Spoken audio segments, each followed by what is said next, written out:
So far, we've been talking about all the data coming into the shader. We've been talking about the UI settings and the matrices and the input structs. And in this chapter, we're going to talk about the vertex shader and the pixel shader, which are the places where this incoming data gets used. If you haven't already, go ahead and load up Chapter 9 shader.effects and also the equivalent max file. And let's get started. So first, let's focus on the vertex shader. Remember that the vertex shader is a function, so all the properties and syntax that we learned about in Chapter 6 apply here. With functions in mind, let's take a look at the first line of the shader. It starts off with v2f. What's that? Remember that when we create a function, we start by giving it a data type, the type of data that it's going to give back when we're done. So if the result of my function is going to be a float 3, I start out by saying float 3 and then I give it a name. In this case, instead of the function returning a data type, like float3, it's returning a struct. Remember that I named the output struct v2f. So I start out by saying v2f because it's the type of data that I'm going to end up with when the function's done. Then I give the function a name. I've simply named it v. Now the nice thing about returning a struct is that I can put a lot of information into the vertex shader and then return it all at once. Next, I define all of the data that this vertex shader will need to use. These are called parameters. The first parameter that I'm passing in is a to v in. And what's this?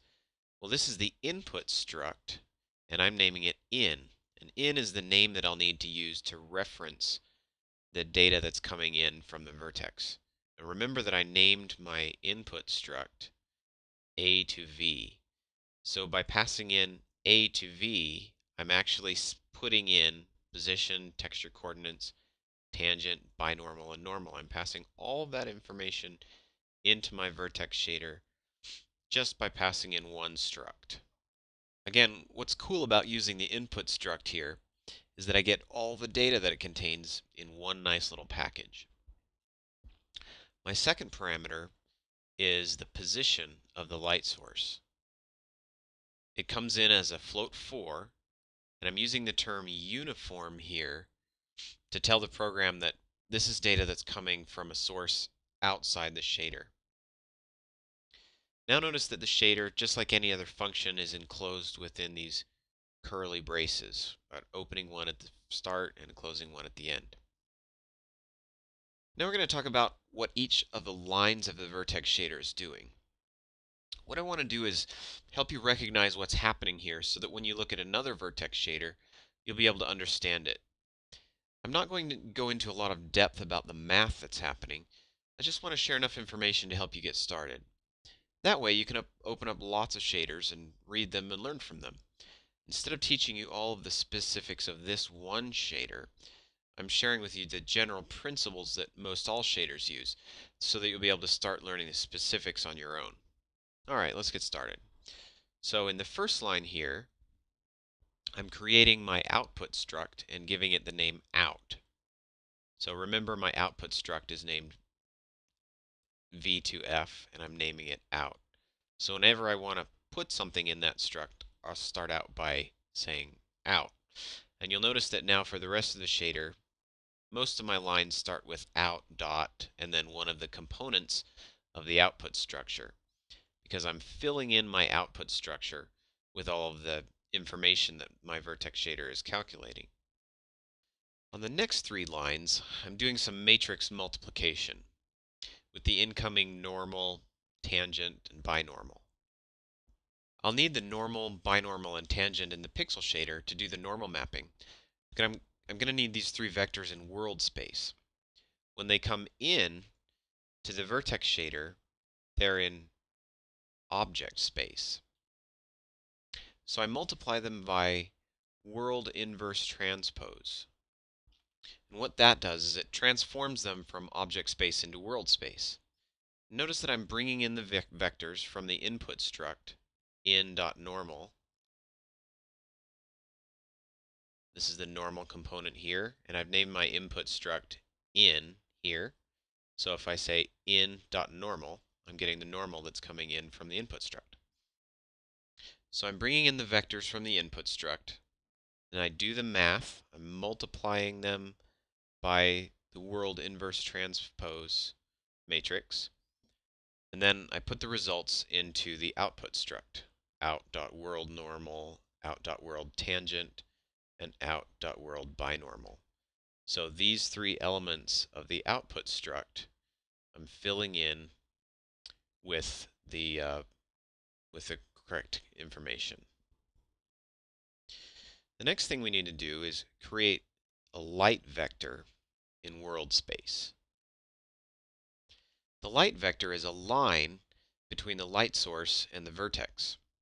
We use the light vector to calculate the diffuse and specular lighting in the pixel shader.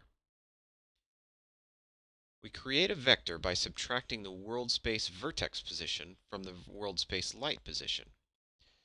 Now, our light position comes in world space already, but our vertex position comes in an object space.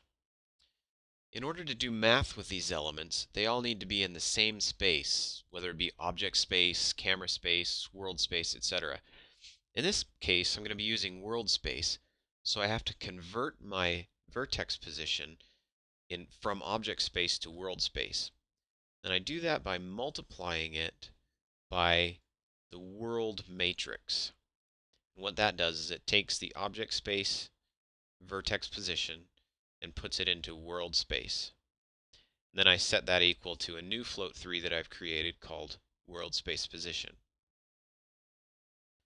So now that I've got my vertex in world space position, I subtract that position from the position of the light source, and that's what gives me my light vector. And like I said, I'm going to be using the light vector in the pixel shader to calculate the diffuse and specular lighting. Now on the next line, we've got texture coordinates, and I'm taking the incoming texture coordinates and just simply setting them equal to the outgoing texture coordinates. There's nothing special going on here. I'm basically just passing the texture coordinates through from the input struct to the output struct. So no extra math needed on that line. Next, I need to calculate the eye vector, or the line between the viewer's eye and the vertex. I'll use the eye vector in the pixel shader to calculate the specular lighting. So just like with the light vector, I need to subtract the world space vertex position from the world space eye position. Now I just happen to know that this view inverse matrix contains the world space eye position in its fourth row. So to access that data from the matrix, I say view inverse and then this 3 between the brackets. And what this 3 means is that I want the fourth row of the matrix. And the reason that I say 3 is because it starts out with 0. So if I wanted the first row, I would say 0. But in this case, I want the fourth row, so I say 3. So I'm taking the fourth row of the matrix, and I only want the first 3 float values of that row, so I'm doing .xyz. If I didn't do this, it would give me a float 4, and what I really want is a float 3, so I'm saying .xyz because I only want those first 3 components.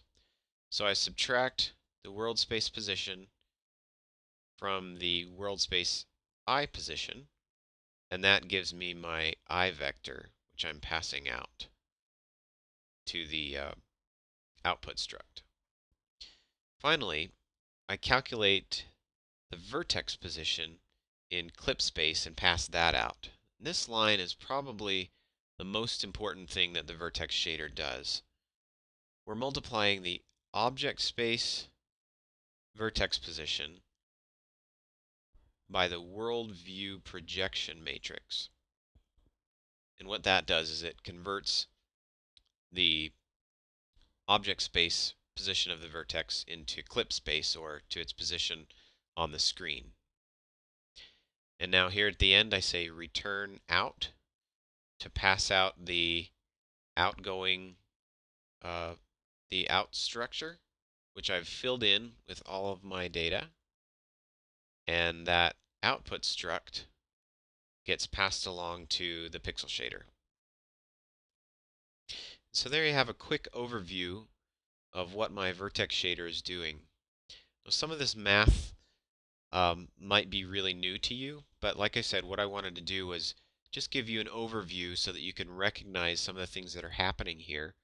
So when you look at other shaders, you can see that they're doing things that are pretty similar.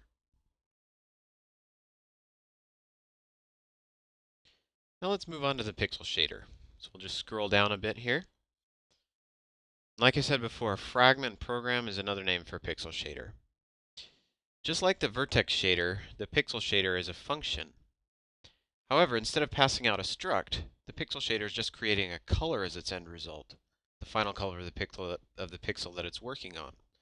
So we start out by just saying float 4, because that's what we're going to return. That's what the function is going to give us at the end. And I've given my pixel shader the name f, just to keep it simple. Next, we define the parameters that are getting passed in. Notice that I'm passing in the output struct of the vertex shader, v2f. But in this case, I'm giving it the name in because it's an incoming struct to the pixel shader. I'll use this name when I want to reference the incoming data. I'm also passing in the light color as a float 4. And again, the term uniform means that the light color is coming from an environment outside the shader. In this case, it's coming from 3ds Max. Finally, at the end of this line, we have a binding. You remember bindings from the structs at the top? This binding binds the pixel shader to the output color, which means whatever color this function gives at the end is going to be sent to the frame buffer as a color. So this binding is important because it tells the computer that the result of the pixel shader is going as a color to the frame buffer. Alright, so let's get started with the shader. In these first two lines here, I'm sampling my texture maps. So I'm setting up a new float 4 called color texture, and then I'm using this built-in function called text2d to sample my texture map. So I'm taking my texture coordinates in.textcoord.xy, so my u and v basically of my texture coordinates, and if I wanted to, instead of xy, I could type uv here and that would work as well. And I'm using those to sample my texture map. Now this item here represents my texture map. It's called a sampler. And we're not going to talk about samplers specifically right now. We'll talk about that in an upcoming chapter. But what this line is doing is it's finding the color of my texture at our current location. Same thing applies for the normal. So here I'm using the text2d function again with my normal map sampler and my incoming texture coordinates. But in this case, I'm multiplying by 2 and subtracting 1. Why is that? Well, a color has an RGB value, and each of those elements, R, G, and B, can range anywhere from 0 to 1. But a vector also has 3 elements, X, Y, and Z, but the elements of a vector can range anywhere from -1 to 1. And so what I'm doing here is taking the color from my normal map, and this color represents a normal. But in order for it to become a normal, it has to be converted from the 0 to 1 range to the -1 to 1 range. And so what I do is I multiply by 2, and then I subtract 1. And what that does is it expands the range of my normal so that instead of going from 0 to 1, now it's going from -1 to 1. So what I end up with is a normal. All right, in the next three lines, we're bringing in our world space normal, tangent, and binormal. And basically all these three lines are doing is giving these three vectors nice workable names that we can use. And these are the vectors that I'll be using to convert the normal that I've sampled from my normal map from tangent space into world space.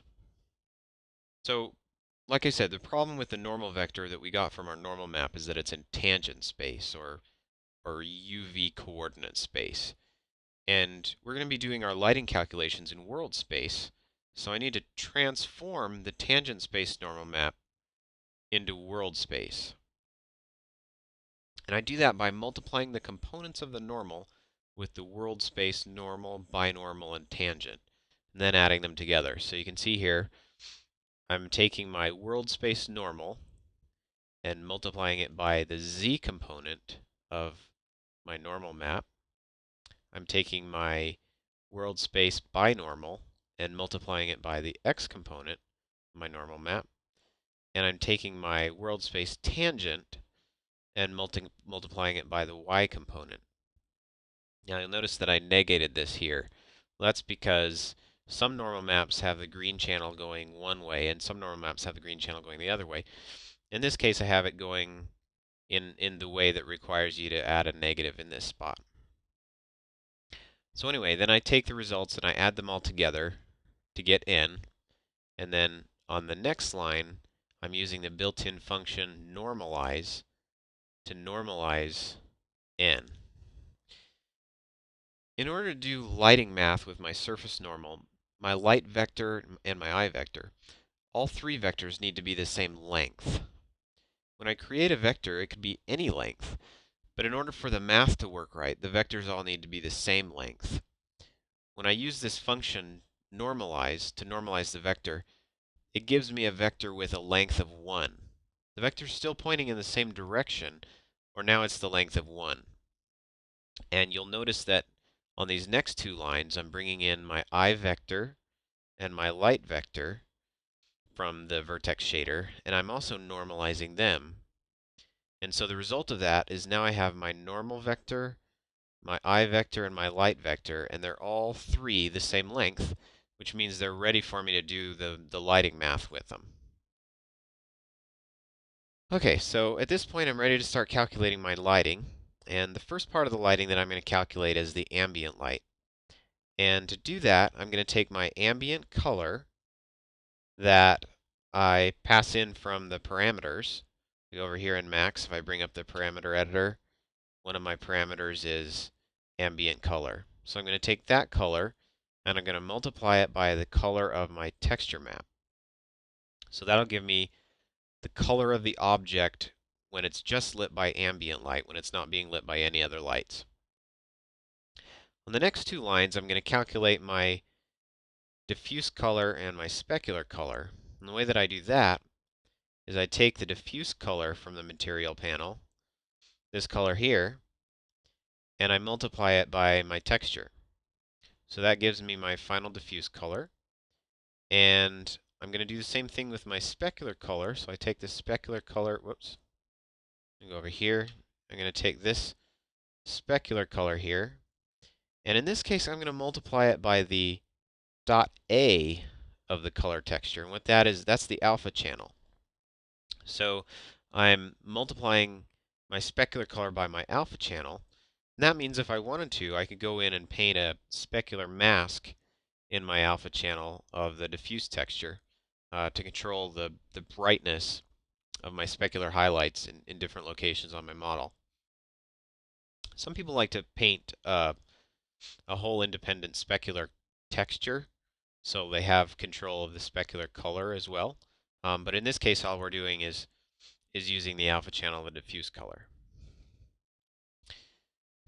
Finally, we bring it all together here in this last line. You'll notice that I'm calling a function here called blin2.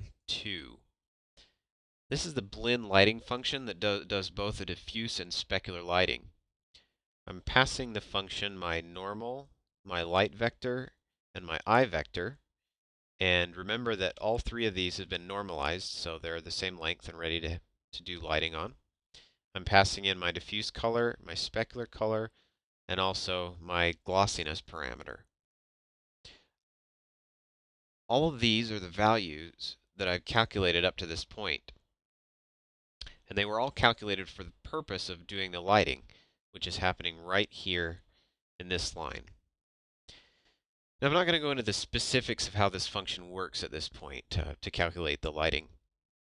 In an upcoming chapter, I'll discuss diffuse lighting and explain the math behind it in depth.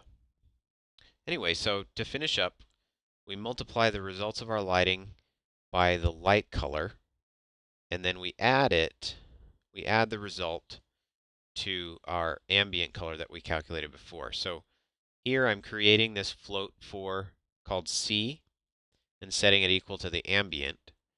And now I'm adding the diffuse and specular lighting to the ambient. So I've got diffuse, specular, and ambient all together.